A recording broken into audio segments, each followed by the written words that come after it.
Stapakaya Dharmasya Sarvadharma Swarupine Avatara Varishtaya Ramakrishna Ete Namaha.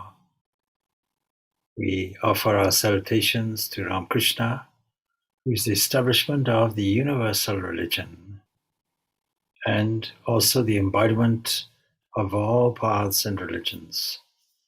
To that one, the noblest of divine incarnations, again we offer our salutations.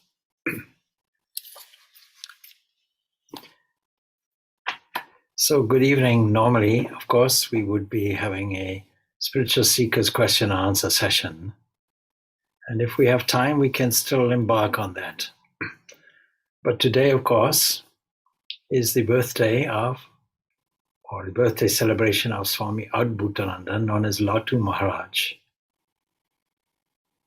And just to remind you why we celebrate these particular Tithi Pujas or birthday celebrations according to the lunar calendar, is because this remarkable event, this phenomena that was called Ramakrishna, it came on the scene.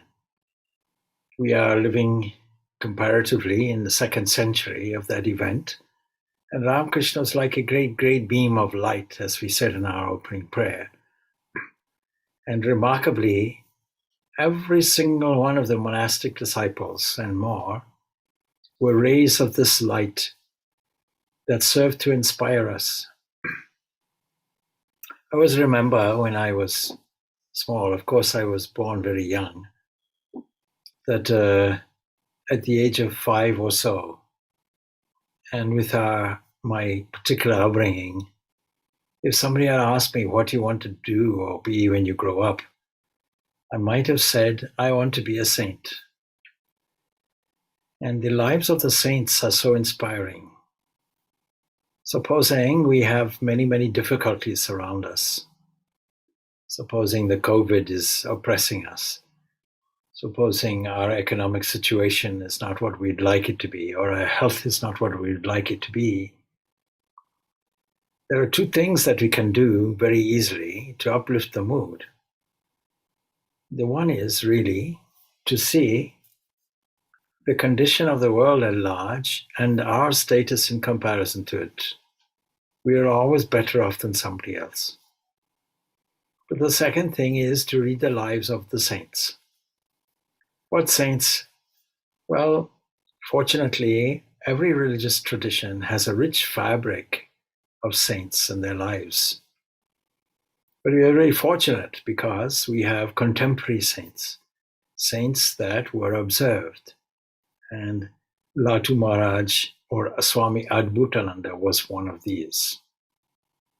Swami Adbhutananda was one of 12 of the disciples of Ramakrishna that was given the monastic cloth, that is the Gerua cloth, by Sri Ramakrishna himself. We tend to think that it was Swami Vivekananda that started the Ramakrishna order. No, it was Ramakrishna himself. So Latu Maharaj is one of those great deserving entities. And his very name tells us of his remarkable nature.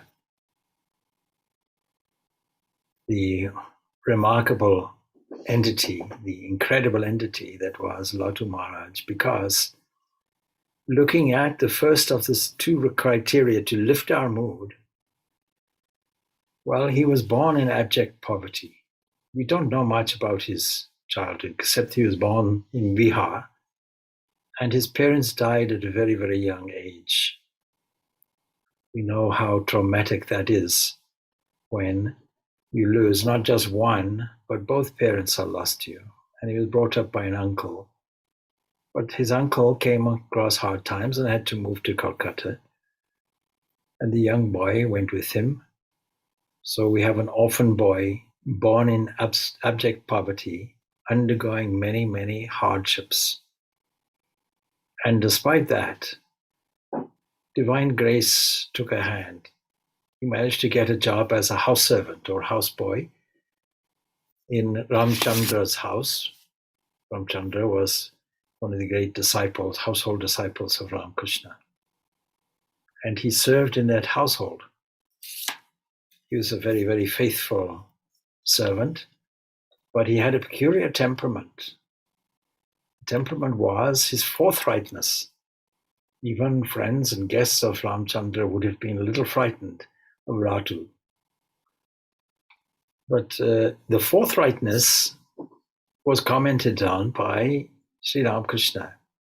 This is a wonderful quality that we would have gotten from previous lives, or more accurately, from tapasya, from previous lives. There's this great forthrightness that served two purposes. One was simply the honesty of telling things as they are, without fear or favor, without any embarrassment, not caring what people think. The second thing about it was that he made sure that the forthrightness acted as a kind of filter, filtering out people who would probably avoid him. Because above everything else, we find him as a monk. And when I say monk, this is not a cloistered monk. In fact, quite the opposite. Swami Vivekananda wanted to introduce a time for meditation at the ringing of a bell. Latu Maharaj was packing his few belongings as was about to go out the gate. And he loved Naran, Swami Vivekananda, very, very much as his elder brother. But Swami Vivekananda caught wind of it and caught him and said, "What's the matter?" He says, "I cannot at the mere ringing of your bell go and meditate." He prefaced it by saying, "I am not advanced enough for that. You may all do it, but I can't do it." A part of that really was his particular habits were different. And the reason for this was because, first of all, in his spiritual life and his spiritual development, he had a yearning for the master. How did he meet the master? Well, naturally through Ramchandra.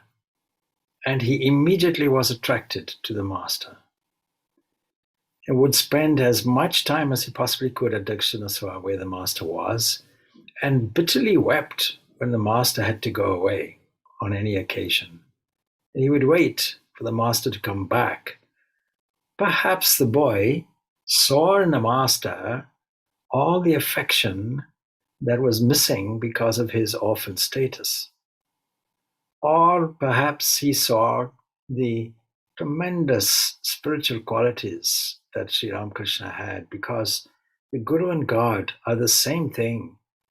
And perhaps he saw this overflowing of spirituality that naturally and spontaneously comes out as unconditional love. And perhaps it was both. In any event, he resolved, I can no longer work for my master Ramcharan. I can no longer do this. For Ramchandra, I can no longer do it. And Ramakrishna was in fact in need of a servant. And so it happened that Ramakrishna ultimately asked, and Ramchandra generously agreed immediately. Ramchandra's house was the venue where he first encountered Ramakrishna, not physically, but he must have heard of Ramakrishna. He must have heard of all the spiritual discussions that were going on, and he absorbed this like a sponge. He felt immensely drawn, therefore, to the master, even without knowing anything about his greatness. The pent-up feelings of love of this orphan found an outlet for his expression, and so this tremendous attachment to Sri Ramakrishna. But it wasn't only that, it was to whatever Sri Ramakrishna would have said. There's a beautiful report of a conversation.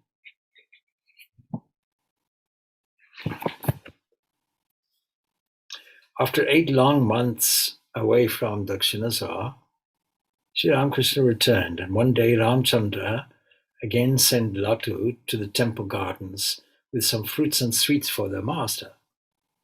It was evening, and Ramakrishna asked Latu to stay the night. After supper, at the master's request, Latu began to massage his feet. The wonderful way that the teachers have of fulfilling a devotee's wish and creating this contact, because spirituality was translated, transformed, and it had a transforming effect by touch. And so massaging the feet, and Ramakrishna, as we know, couldn't allow everybody and anybody to do it. And so that was a wonderful opportunity for personal service. So after supper, at the master's request, he began to massage his feet, and Kedarnath Chatterjee, a devotee who was there at the time, recalled the following conversation. Sri Ramakrishna asked, "Do you feel sleepy?" And Latu replies, "No, sir." And the master says, "Are you afraid of anything?" "No, sir." And the master, "Is your mind upset?" "No, sir." "Are you sure you aren't sleepy?" "Yes, sir." "Then why are your eyes like that?" "I don't know." See, after a while, Latu began to weep. And Ramakrishna asked, "Why are you weeping? What has happened to you? Tell me." And then turning to Kedarnath, he said, "Look at this boy. He is weeping and won't tell me anything." Kedarnath said, "It is your place, sir. You have transmitted spiritual power to him, and he is in an ecstatic mood." Latu stayed at Dakshineshwar for 3 days, not just overnight. And on the third day, the master told him, "You see, your master Ram is getting worried. It's time for you to go home." And Latu replied readily, "My master won't be angry with me if I stay. He has already hired another servant who does all the work." "What's that?" responded the master. "You're going to stay here and still receive a salary from Ram? If you are paid by someone, you must also work for him." You can see Ramakrishna, simple and renunciant as he was, had this ethical value. If you get paid by somebody, then you have to fulfill your own obligation. This is truthfulness. And so, just at this point in the conversation, Ramchandra and his wife entered Sri Ramakrishna's room, and the master turned to them and said, "Look at this boy. When I say to him, 'Go home,' he laughs and tells me, 'If I stay here, my master won't be angry.' I don't want to leave. What's all this? Why should he stay here and forget his duties? Come now, Ram, you try to convince him of what I say." "Sir," replied Ramchandra, "you have turned this boy's head with your love." It's a beautiful, beautiful sentiment, worth reflecting on, because we bandy this term love around many, many times. On Monday, I gave a talk to a group of people, some 40 people on Zoom. And it happened to be St. Valentine's Day. Naturally, the subject of love arose. But I pointed out that the human love that we have pales into comparison with the thing that we call divine love. So Latu returns to the master's house and so on and so forth. But eventually he comes to serve Sri Ramakrishna in Dakshineshwar. And at one point in the evening, probably tired from his work, Sri Ramakrishna notices him sleeping. He berates him, "Hey, come on. If you sleep like this in the evening, then when will you meditate? What time will you have for that?" Now, the master's word was absolutely taken literally and very seriously. And like a most wonderful, wonderful disciple that he was, a component toward his transformation, he resolved not to sleep in the evening or the night. And so it was his lifelong habit that he slept a little in the day. And of course, he was a wandering person, free. He used to pray when he went to Puri, he prayed for two things. One thing he prayed for was that he would always keep his mind attached to God. But the other one, of course, was that he has good digestion. Sounds like a very peculiar prayer request. Why would you ask for good digestion? He said, because monks are given all kinds of food, and therefore they have to have great power of digestion. You don't know what's coming your way. This was the component of his renunciation that was an ideal. So let us look at the various aspects of anybody's spiritual life as exemplified by Latu. First of all, a yearning for the Master, a yearning for God, an absolute obsession, so that no distractions whatsoever are there. Let's look at another component which we can't easily reconcile in our own life. He was completely uneducated. Completely uneducated. He was devoid of all the three R's. Sri Ramakrishna tried to at least teach him the Bengali alphabet, but failed miserably. In the opening words of Latu's biography, it is told by Vivekananda that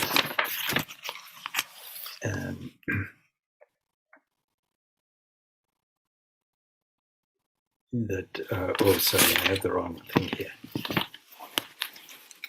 Anyway, it was told by Swami Vivekananda that in terms of being devoid of education, that Latu even excelled Sri Ramakrishna. What is the great advantage? Today, one of our great confusing difficulties is getting involved in the mind wandering off to all kinds of things. One of the great gateways to this wandering mind is boredom. If you don't discipline the mind, then boredom sets in.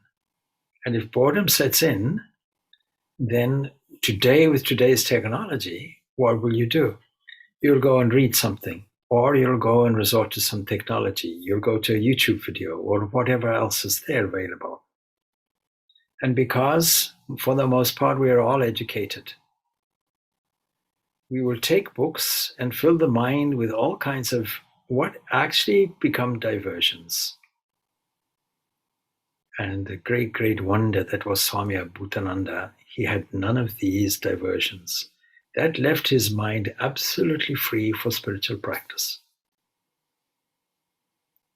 This clutter that he had, this clutter that others have, he didn't have. Straightforwardness, simplicity, no intellectual deviations. And then his service to the Master was second to none. Naturally, staying with him during the Master's illness at Champukur and subsequently at Kashipur, he was one of those who served the Master. When asked, with all this attention to the Master, when did you practice? When did you do any spiritual practice? And that comes from a questioner that doesn't understand what is spiritual practice. What is the spiritual practice? It is greatly, greatly enriched by this service to the Guru. Not just the Guru, but Ramakrishna, that remarkable entity. And he said, look, our service to the Master was our spiritual practice, along with meditation. His very silence, Vivekananda said that Latu's life is one long life of stillness. There's a wonderful guideline for community monastic life that is followed mainly in Western monasticism, the rule of Saint Benedict. In the very open prologue, Saint Benedict says, listen. But listening is the hardest part in spiritual life. The capacity to pray meaning to enter into an area of silence and stillness and be a listening post, be a recipient. And so Latu had this capacity to meditate.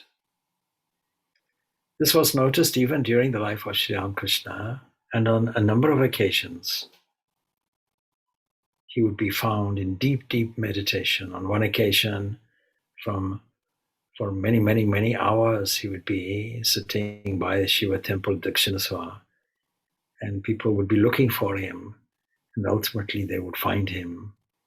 On one occasion, Ramakrishna had to fan him because he found him sweating, sitting in meditation and sweating profusely.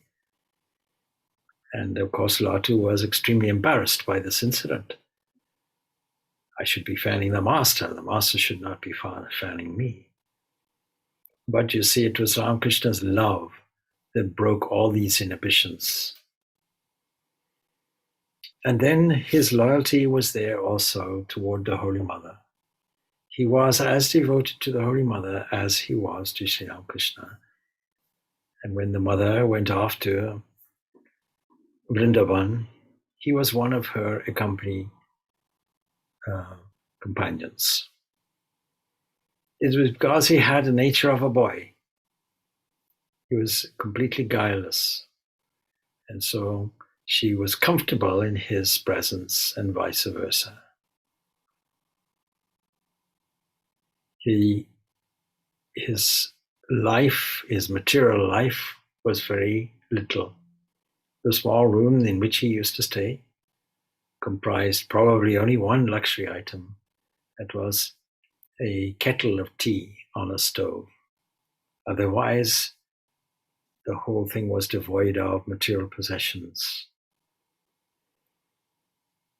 In terms of his heart, he wasn't simply a person who people could hardly approach. There was that aspect to him. But on the other hand, he would allow children to jump on his back. He would have a playful time with him.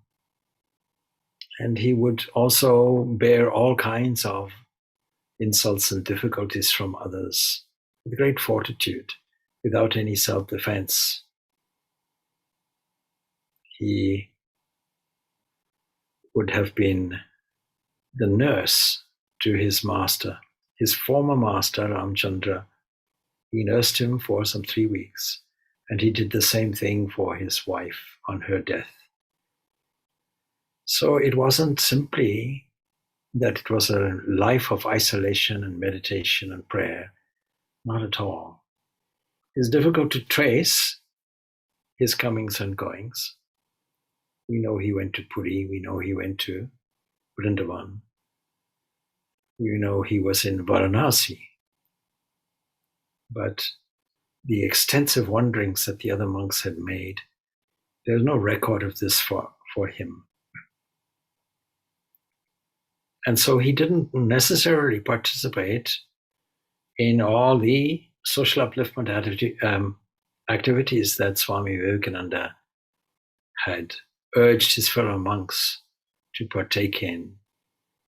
And yet he was of service to others, giving people advice, but never ever putting himself in the role of guru. As soon as he felt that people would take him as a teacher, he would divert their attention. No, those people who have a mission would be the teachers, such as Swamiji, that is Swami Vivekananda. Whenever we study the life of great saints, it is significant and important to study how they left this earthly world. And so for this, I'm going to resort to the biography of Swami Adbhutananda.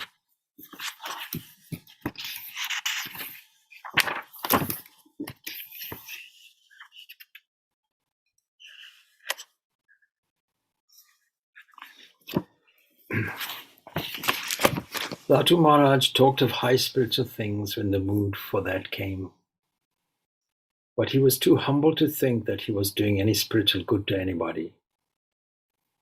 Though by coming into contact with him, many lives were changed. He didn't consciously make any disciple. He used to say that only those persons who were born with a mission, like Swami Vivekananda, were entitled to make disciples or preach religion. He had a contempt for those who talked or lectured on religion without directing their energies to building up their own character.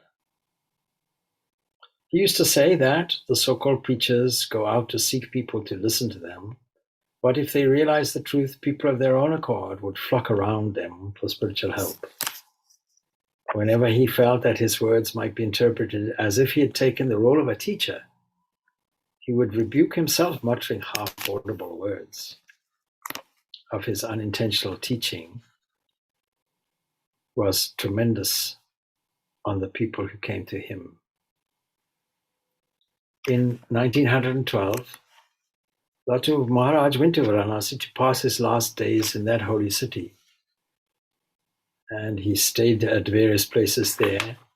But wherever he lived, he radiated the very highest spirituality, and people all circled around him. Even in advanced age, he passed the whole night in spiritual practices. Sometimes in the daytime also, when he lay on his bed covered with a sheet, and people took him to be sleeping. On careful observation, he would be found to be absorbed in his own spiritual thoughts. During the last period of his life, he would not like very much to mix with people, but he would talk. He would talk only of higher things. He would grow warm with enthusiasm while talking about the Master and Swamiji. Hard spiritual practices and total indifferences to bodily needs told upon his once strong health. The last 2 or 3 years of his life he suffered from dyspepsia and various other accompanying ailments. But still he remained as negligent about his health as ever, and one would very often hear him say, "It's a great botheration to have a body."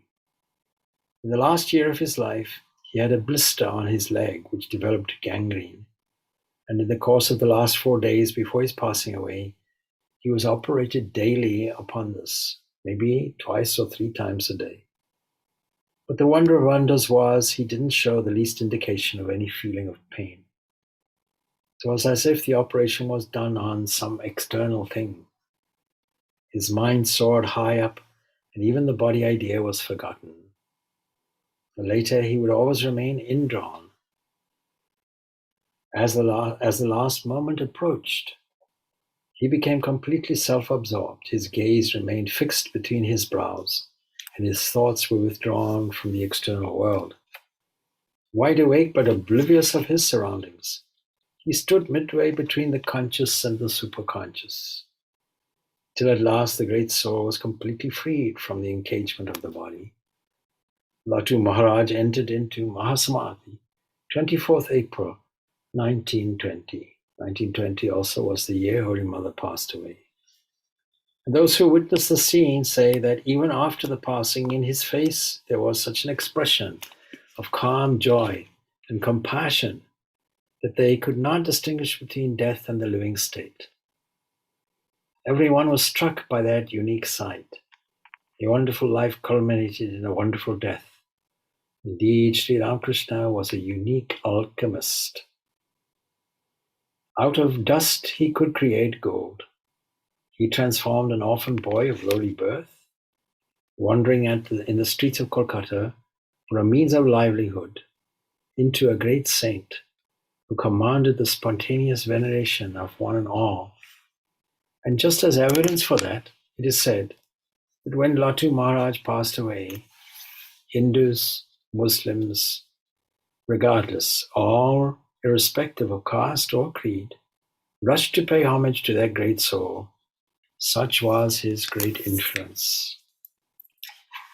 He also had something of a wise sense of humor. He was one of those who was taken with Swami Vivekananda to Kashmir. He pointed out a building. He said, this is 1 or 2,000 years old. And Latu Maharaj challenged him on it. He said, how do you know that? Oh, he says, I can't explain to somebody with such little education. The fact of the matter was that Swami Vivekananda had guessed something a little bit.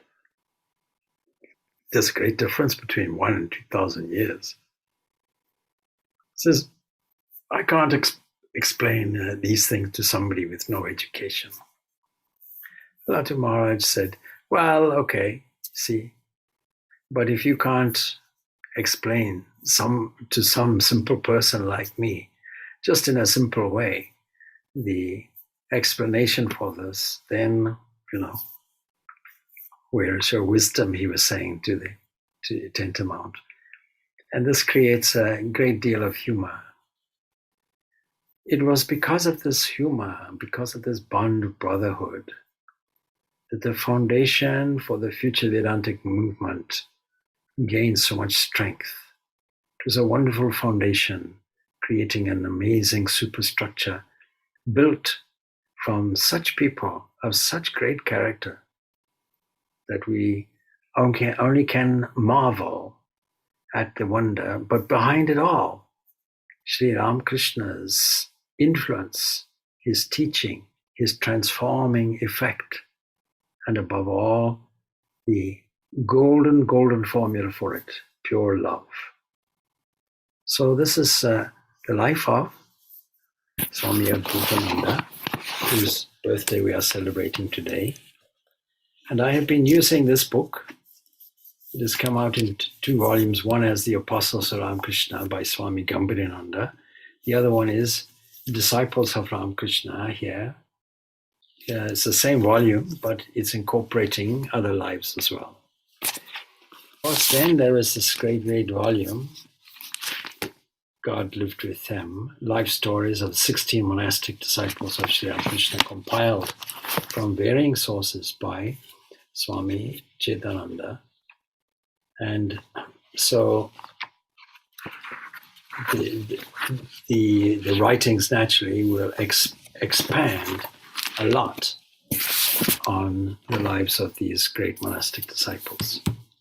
It is very useful to serve to uplift us, as I mentioned before, and the life of any saint will uplift us. The teachings of Swami Adbhutananda will also reflect 2 things. It will firstly reflect the teaching of Sri Ramakrishna himself, but it will also reflect his own experience. And so this book is useful in as much as it gives us a very beautiful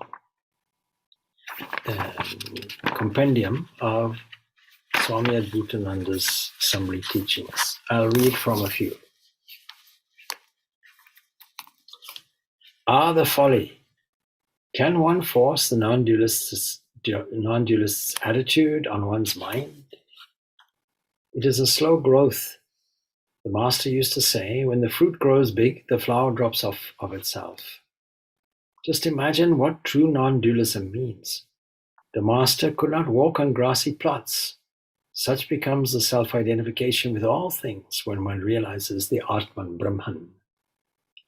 But one must keep sharpened one's power of discrimination between the real and the unreal, between the one and the many, from the very beginning of one's sadhana.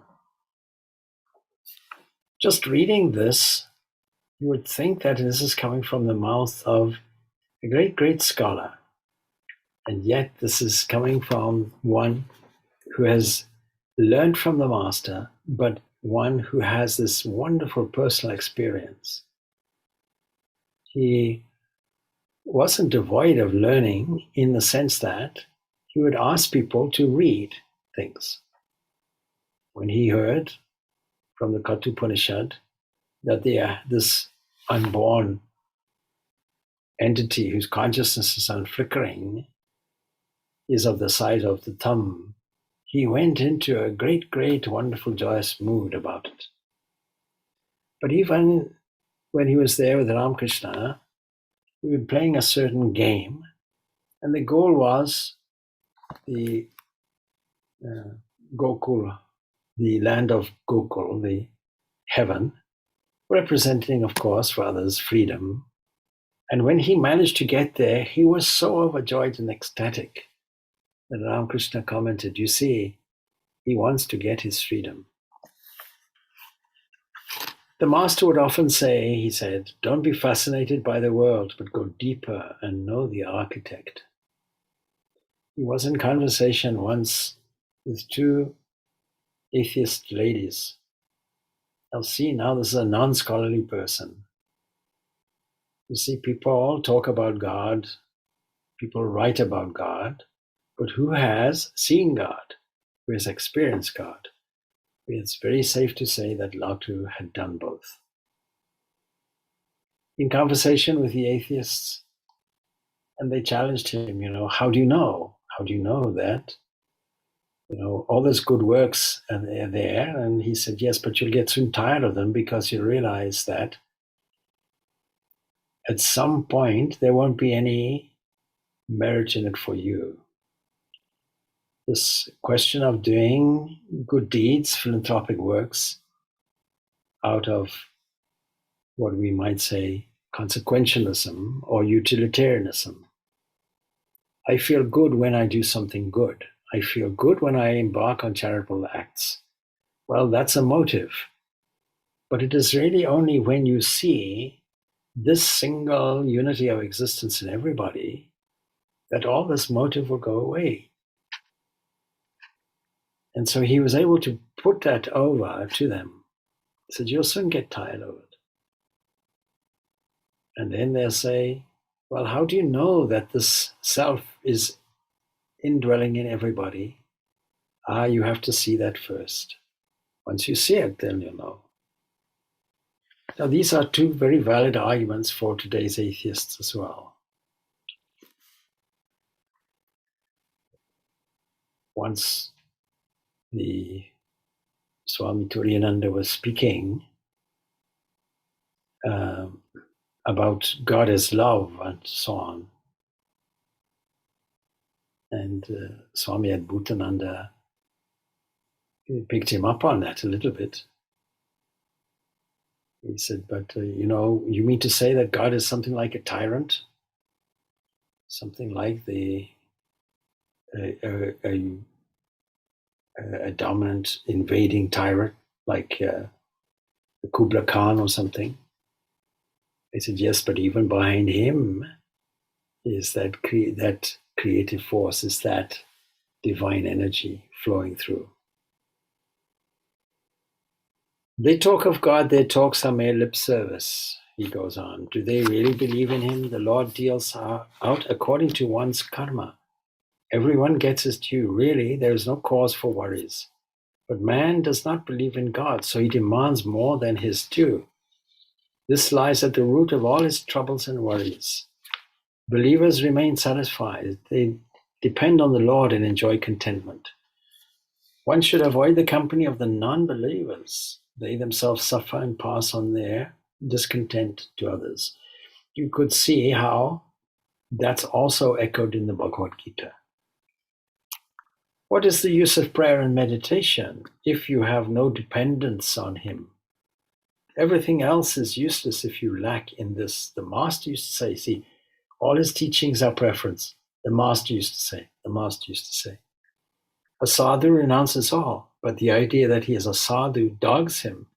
He gets angry at trifling slights. Am I inferior to him? You are too eager for getting respects, which are the worst enemies of sadhus. If you care for spirituality, fling away all hankering after respects.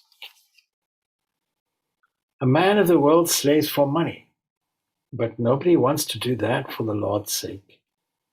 Though there are no expenses to incur, blessed is he who slaves for the Lord. Apply whatever powers you may have or may have been endowed with, to good purposes, and see that you do not harm anybody. Who is more blessed than he who has dedicated his life to the service of others, who has obliterated all distinctions between mine and yours, and whose heart bleeds for others' sufferings? So hopelessly selfish we have become that we do not feel for people in difficulty.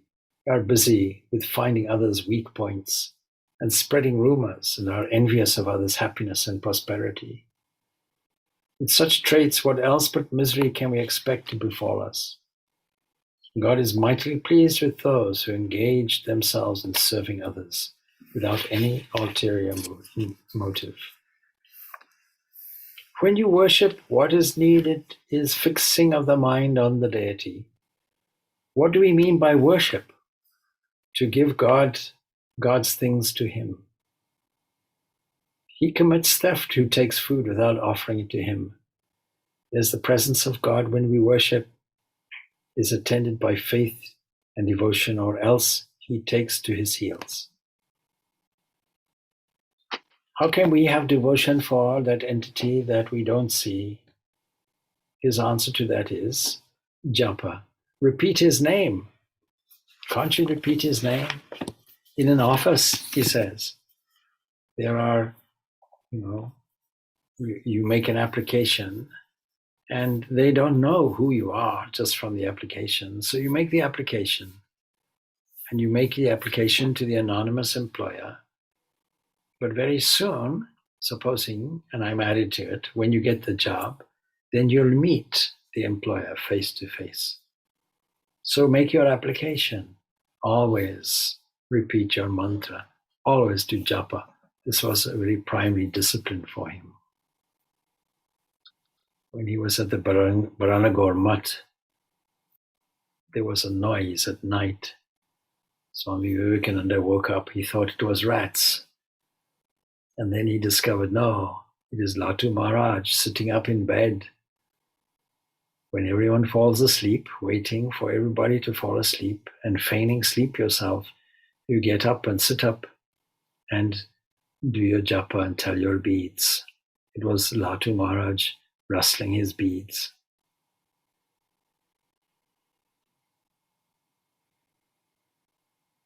One long life of stillness. That's what Swami Vivekananda had commented on. Such a beautiful, profound, and simple life.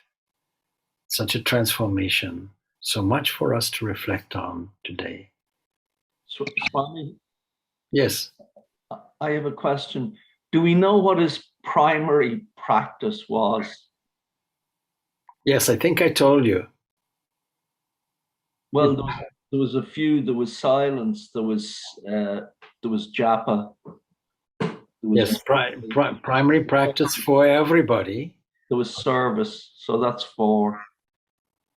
See, our primary practice, we shouldn't think of it like this. What is our primary practice? A, B, C, D, like that, systematically. Don't forget, we are all bound to learn the art of tuning our attention into the glory of the self for God. And therefore, our primary practice is tuning the mind into that continuously. Now, the primary means of doing that naturally will be japa throughout the day. And japa serves with 2 purposes throughout the day. The one purpose will be to keep that connection going, a kind of practicing the presence of God, continuously repeating the name. When 2 young lovers fall in love, unconsciously they will be repeating each other's names all the time, continuously, along with various qualities, no doubt. And every name has a corresponding emotion and feeling and thought that goes with it. Now, in meditation itself, the purpose of japa is slightly different. Not only is it to keep or direct your mind into the presence of the divine straight away, but also as a kind of invitation for that presence to come in and occupy the most intimate part That is then called meditation. And so you can't say only this or only that, or primary, secondary, tertiary. We all have to learn the art of skillfully tuning our attention into the glory of the divine. And there's no holiday for it, and it becomes a delight. Now you see, he had this advantage of being in the living presence of Sri Ramakrishna. That was his wonderful grace. But then to continue that, you see, so after, let us say, a year and a half or so at Baranagore, all the monks, all the early monks started wandering off. You ask them why. The standard answer is in order to sustain what we have already gained, so that we don't lose it. And in the depths of meditation, there is some movement, internal movement, that is highly effective. Don't think that contemplative life is a withdrawal. Not at all. It's actually a connection. The science behind it is there's only one cosmic mind. When we put in a noble intention, it not only reverberates individually and locally, but also everywhere. It has a transforming effect. So our primary spiritual discipline or practice should never contain any selfishness. We are not doing it to get something. We're doing it to tune into what is already present. And when we successfully do that, then our life becomes an expression. We find that in his life and all the lives of the saints, that they become a useful thing. They become a shining thing. They become something like an attractive personality, where people then, like moths to the flame, are just drawn. Such a person doesn't really have to say anything. So this is the spiritual practice. All our prime spiritual practice is derived from the instructions of our Guru. Those who have a Guru will know that. Om Shanti, Shanti, Shanti. Peace, peace, peace be unto all.